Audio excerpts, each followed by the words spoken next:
Holy cow, it's so dark. Okay guys, so for today's Q&A, I want to do it outdoors, and my mission and plan is to finish the Q&A before it starts pouring. So let's get to it.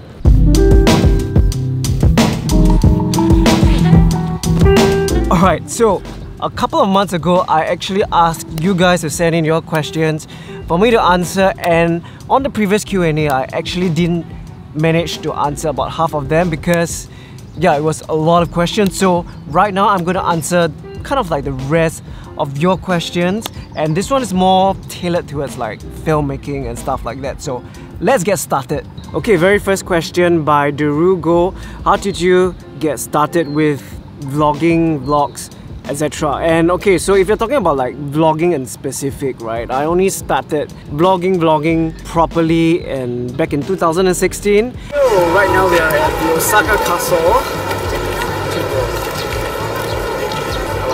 And before I was really actually vlogging on my YouTube channel, I was just doing a lot of Snapchat stories back then when Snapchat was a thing. Yeah, just practicing talking in front of the camera and just getting comfortable with speaking in front of the camera. That's where I kind of built my confidence about that lah. Alright, so next question is, what is your favorite part about videography? And I kind of have two favorite parts to this entire filmmaking process. And the very first one is just being able to capture just great moments and beautiful like locations and cultures when I travel. Take for example just being on an African safari and capturing wildlife and capturing the moment when I see something amazing, or capturing friends, just having fun together. I think I just enjoy that process. It's an experience altogether, and being able to capture that it's amazing. And to the second favorite part, it would be when I see everything coming together, both the visuals and the music.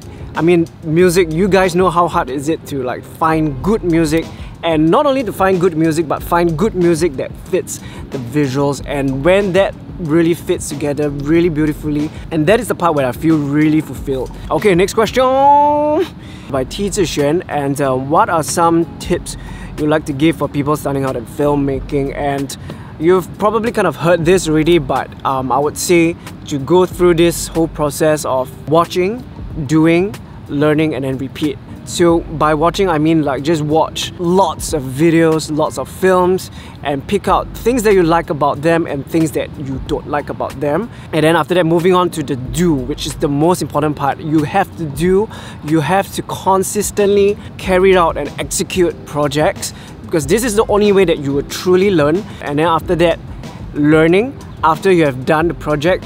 And just because every video or every film that you make, there's always something to improve on. Even until now for me, there's always just something that can be better about my videos. So oh my god, it's going to rain really pretty soon, and I am just barely beginning. Okay, next question by Jin Le Tan. What will I be doing now if YouTube is not available? If you guys didn't know, my first love is music. So if I wasn't doing like filmmaking or whatnot on YouTube, I'll probably pursue music, whether it's performing or writing music. I think I would go back to there. And if not, if that doesn't work, then because I love animals, so I'll probably do something that's kind of related to like animals and wildlife. Maybe work in a zoo. And if you guys didn't know, I actually worked at the local zoo, Singapore Zoo, during my internship back in poly. So fun fact for you guys. Okay dookie. Next question by Khairul. It's one. I'll ask the basic one. What makes you want to keep creating content consistently?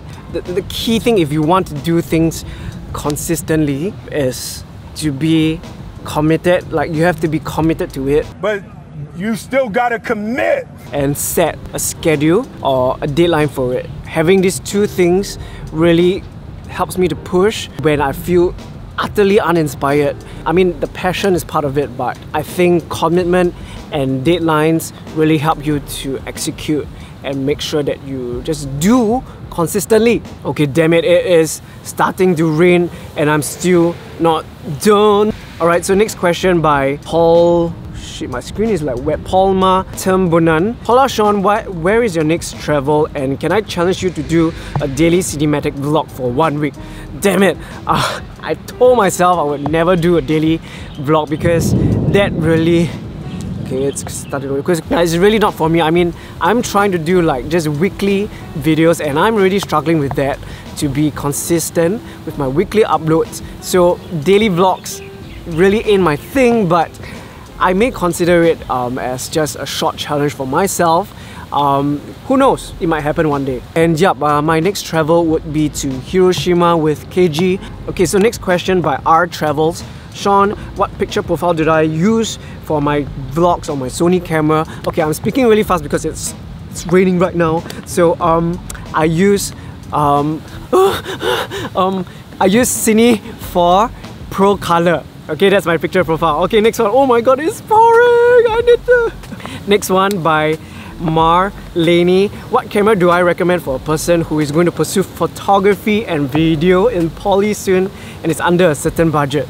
Well, if you are starting out, I would always recommend you to get a second-hand camera. That's what I started out with and that's what I'm still doing. And if you're in Singapore, go for like Carousel or go for Club Snap. Look out for, you know, online. Okay, I really cannot do this because it is starting to rain and I don't want to damage my camera, so let's go back. Shit. Alright, I'm back in my room again and where was I?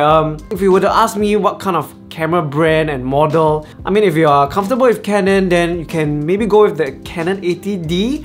I think it's decent in video and photography. And if you want to go with Sony, then maybe the A6300 or the 6500. It's 4K video and photography wise it should be good as well. So, but the key takeaway is go for second-hand equipment. Okay, next one by AJ Glossino. Do you have a plan of shots or idea of the video you want before you travel? How do you arrange your footages?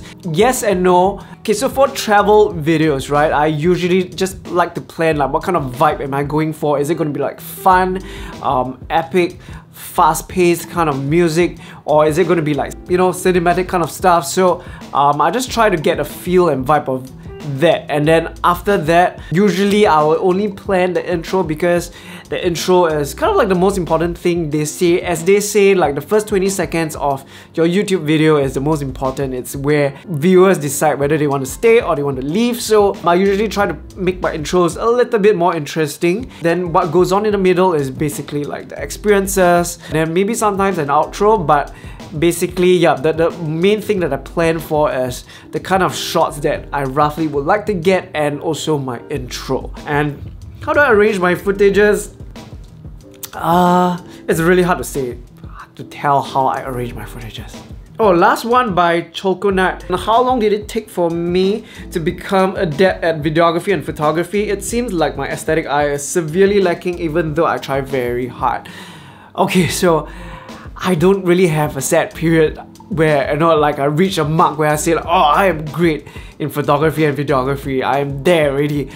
I feel that it's always evolving for me. Okay, so the thing is, like 2 years ago, I would think that my current work is awesome and great, but now that I look back at things that were done like 2 years ago, I would feel that, oh, it's not very good. Like my vlogging is not that good, the colors are meh, the cuts are not so good. So I'm always trying to improve to be a better version of myself.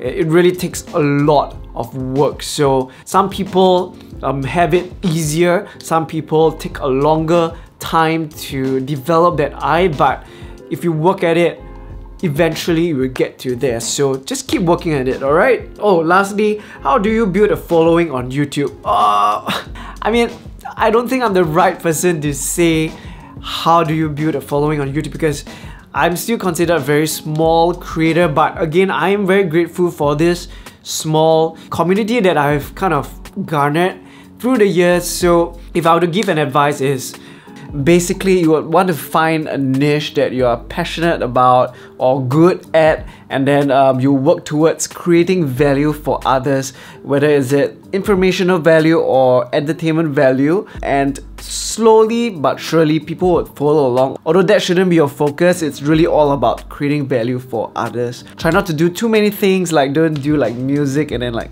gardening, cooking and then mukbang. You get the idea, right? Yeah, that's all for the Q&A. Again, thank you guys so much for sending in the questions. Let me know in the comments section if you'd like to know more. That will give me ideas on my next few videos. Do give this video a thumbs up if you liked it, and don't forget to subscribe and join in the ride for more videos like this. And I'll see you again next time. Take care. Bye.